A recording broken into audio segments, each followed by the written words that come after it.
इन 6 के 6 जहाज़ों की हमारे पास वीडियोस मौजूद हैं जिसमें वो गिरे हुए हैं और उनके वहाँ पे इलाके की चीज़ें मौजूद हैं। हमें अल्लाह ताला की ग़ैबी मदद किस तरह हासिल थी, मैं 2 वाक़यात आपको उसके ऊपर सुनाता हूँ। पहला,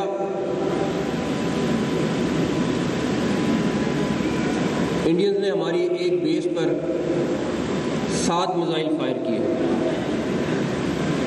और वो हमारी बड़ी इम्पोर्टेंट बेस थी। और डेफिनेटली जब मिसाइल वहाँ से फायर हुए तो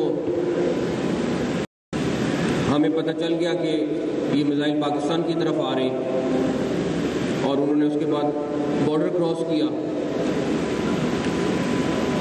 और थोड़ी देर में हमें अंदाज़ा हो गया कि किस बेस की तरफ जा रहे हैं। तो सारे लोग जो वहाँ मौजूद थे वो परेशान हो गए कि इस बेस पे तो हमारे काफ़ी सारे इम्पोर्टेंट चीज़ें हैं और हमारे कीमती सासे वहाँ पे मौजूद हैं और 7 मिसाइल थे। आप यकीन माने कि उन 7 मिसाइलों में से एक भी मिसाइल बेस के अंदर जाके नहीं गिरा।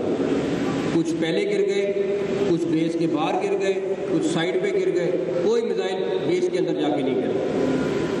पाक भारत जंग की बात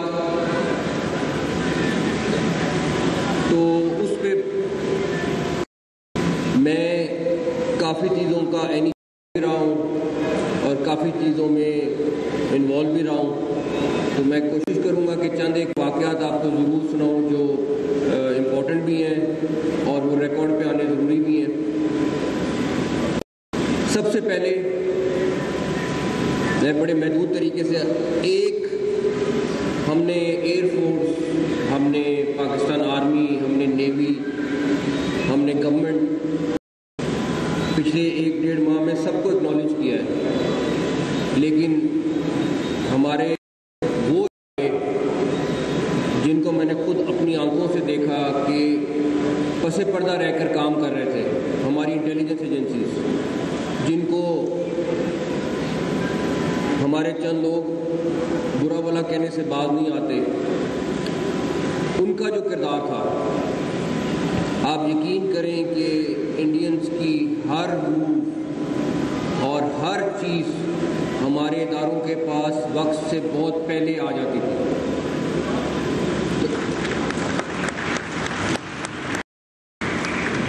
चाहे वो कोई प्लानिंग करते थे, चाहे उनके जहाज़ उड़ते थे, चाहे कोई भी और डिटेल थी। और इस जंग के जीतने में मैं ज़ाती तौर पर समझता हूँ कि जो हमारी इंटेलिजेंस एजेंसीज़ हैं उनका किरदार इतना इम्पोर्टेंट है, ऑल्दो वो सामने नहीं आते हैं और वो उस तरीके से हम उनको हाईलाइट नहीं करते हैं, लेकिन आप यकीन माने कि हमारे पास उनकी एक-एक चीज़, एक-एक उनके फैसले, एक-एक उनका पेपर इनके पास एडवांस में पहुंचा होता था। उसके बाद जब उनके जहाज़ गिर गए तो अब कैसे फ़ैसला ये हुआ कि जब तक सबूत नहीं होगा हम अनाउंसमेंट नहीं करेंगे कि हमने इतने जहाज़ गिराए, इतने जहाज़ गिराए। पता चल गया था रेडार के थ्रू के हो गए, लेकिन हमें फील्ड में एविडेंस चाहिए था। आप यकीन करें कि मिनटों में वो हमारे पास थी और वीडियोस उनके मीडिया के पास बाद में पहुंचती थी या उनके लोगों के पास बाद में पहुंचती। उनका मीडिया तो चला नहीं रहा था वो वीडियोस, तो जो मौके पे लोग थे और हमें पता चल रहा था कि ये जहाज़ गिरा हुआ है, इन 6 के 6 जहाज़ों की हमारे पास वीडियोस मौजूद हैं जिसमें वो गिरे हुए हैं और उनके वहाँ पे इलाके की चीज़ें मौजूद हैं। तो मैं उन खामोश मुजाहिद और पसे पर्दा मुजाहिदों को आज सबसे ज़्यादा खराज तहसीन पेश करना चाहूँगा, बिकॉज उनका जिक्र सबसे कम होता है। उसके बाद दूसरे नंबर पर हमें अल्लाह ताला की ग़ैबी मदद किस तरह हासिल थी, मैं 2 वाक़यात आपको उसके ऊपर सुनाता हूँ। पहला,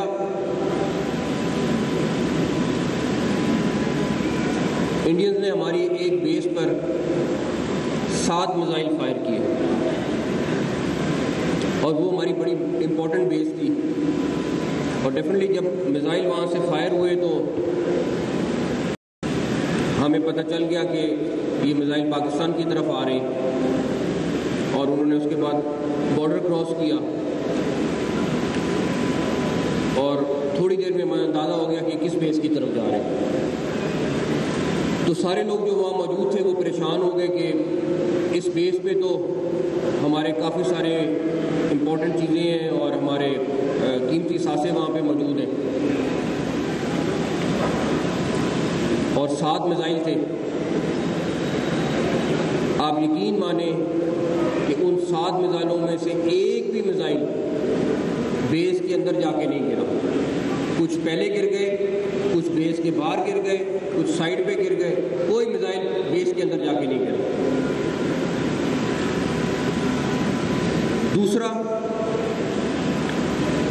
हमारी पूरी कोशिश थी कि किसी भी तरीके से ये मौका ना दें कि वो ड्रामा कर सकें कि कोई सिविलियन कैजुअल्टीज हुई।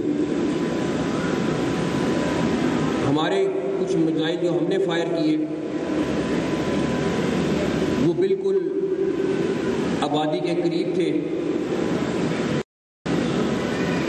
और उनका एक मिलिट्री की इंस्टॉलेशन थी जहाँ पे वो मिसाइल फायर हुए।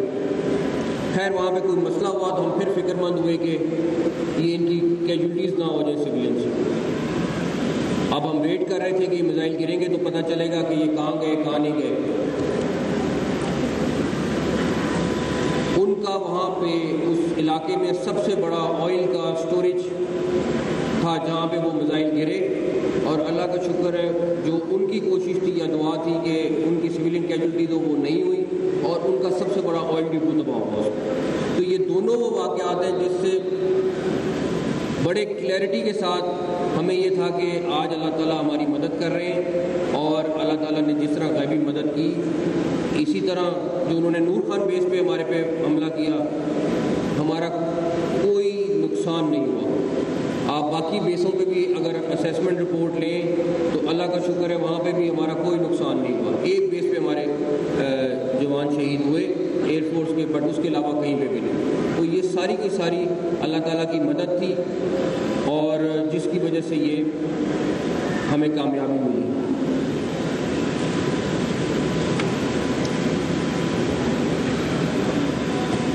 एक शख्स अगर पुख्ता अज़म करे और यकीन के साथ और ईमान के साथ फ़ैसले करे तो मैंने ये गवाही से कह सकता हूँ कि अल्लाह ताला मदद भी करते हैं और अल्लाह ताला आपको जीत भी दिखाते हैं। और ये वॉर के दौरान मार्शल सैयद आसिम मुनीर ने जिस तरीके से, अभी लोग कुछ दिन पहले कह रहे थे कि जी आपने ज़्यादा, आई थिंक ब्रसल में किसी ने कहा कि जी आपने और क्यों नहीं चीज़ें तबाह की उनकी।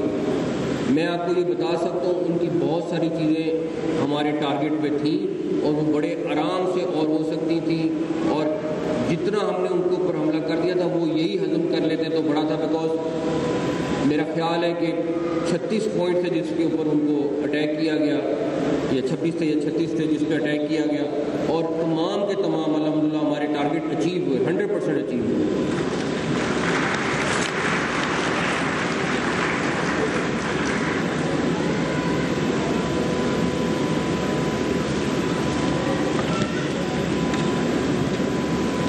सऊदी गवर्नमेंट का एक वक्त इन दिनों में जब ये वॉर चल रही थी तो पाकिस्तान आया, तो उसमें प्राइम मिनिस्टर साहब भी थे, फील्ड मार्शल साहब भी थे, डिप्टी प्राइम मिनिस्टर भी थे, मैं भी था। तो कुछ वो क्योंकि ताज़ा इंडिया से होकर आए थे तो उनको उन्होंने काफ़ी ज़्यादा अपडेट किया हुआ था और वो हमें कह रहे थे कि डेफिनेटली हमारा दोस्त मुल्क है तो वो सुलह के लिए कह रहे थे, लेकिन कुछ चीज़ें इंडियन साइड की भी उन्होंने आगे बताई। तो फील्ड मार्शल साहब ने ये भी ब्रसल में खुद भी ये किस्सा रिपीट किया है। उन्होंने उस सऊदी डेलीगेशन को कहा कि जिस तरह आप बात कर रहे हैं ये इंडिया जो है एक शाइनिंग मर्सिडीज़ की तरह है, लेकिन हम एक डंपर ट्रक की तरह है जो भरा हुआ है पत्थरों से और बाकी चीज़ों से। अब आप इमेजिन कर लें कि जब इसकी टक्कर होगी तो उस मर्सिडीज़ का क्या हाल होगा। तो जब उन्होंने ये किस्सा सुनाया तो उसके बाद वो चुप कर गए, उसके बाद वो कोई नहीं बोले कुछ। एक चीज़ और जो पाकिस्तान की तारीख में पहली दफ़ा हुआ वो ये, पाकिस्तान की आर्मी, एयरफोर्स और नेवी जिस तरीके से सिंक्रोनाइज होकर, और मैंने खुद अपनी आंखों से देखा जिस तरीके से उन्होंने एक स्ट्रेटजी के तहत वॉर लड़ी। दूसरी तरफ इंडियन एयरफोर्स चीफ मोदी से अलहदा मिल रहा था, उनका आर्मी चीफ मोदी से अलहदा मिल रहा था, उनका नेवल चीफ अलहदा मिल रहा था, उनके एयरफोर्स का पॉइंट ऑफ व्यू कुछ बिल्कुल फ़र्क था, उनकी आर्मी का पॉइंट ऑफ व्यू बिल्कुल फ़र्क था, और वो इतने आपस में स्प्लिट थे जिसका रिजल्ट उन्होंने खुद देख लिया। उनमें से उनके पायलट्स तो कुछ तैयार ही नहीं थे कि ये इस तरह से हमारे पे अटैक किया जाए।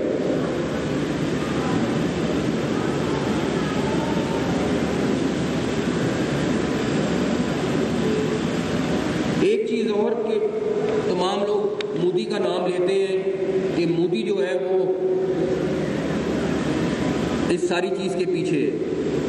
मैं आपको दो कैरेक्टर्स बताना चाहता हूँ जो असल में इंडियन हुकूमत को चला रहे हैं और इस सारे ड्रामे के पीछे।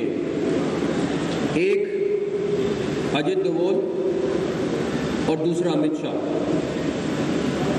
ये दो वो लोग हैं जो असल में इस पूरे ड्रामे के पीछे थे। ये जो खुद बनाया हुआ ड्रामा था जिसके तहत वो आपके सामने जो जो चीज़ें वो करना चाहते थे वो ऑलरेडी बहुत ज़्यादा मीडिया में डिस्कस हो चुकी हैं।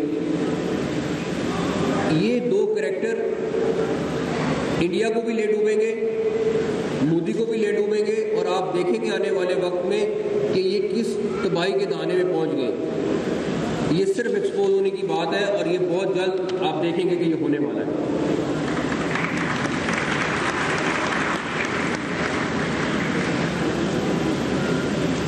दूसरी तरफ जिस तरह फैसल मीर साहब ने भी कहा और मलिक अहमद खान साहब ने भी कहा कि हमारी सियासी जमातें इस तरह इकट्ठी थी कि उनमें कोई फ़र्क नहीं था, चाहे वो प्रेसिडेंट साहब हों, चाहे वो प्राइम मिनिस्टर साहब हों, चाहे और कोई जमात हो, मौलाना फजलुर रहमान हो, चाहे कोई भी पार्टी हो, सब इत्तेहाद में और आपस में राब्ते में और एक दूसरे की सपोर्ट पे थे।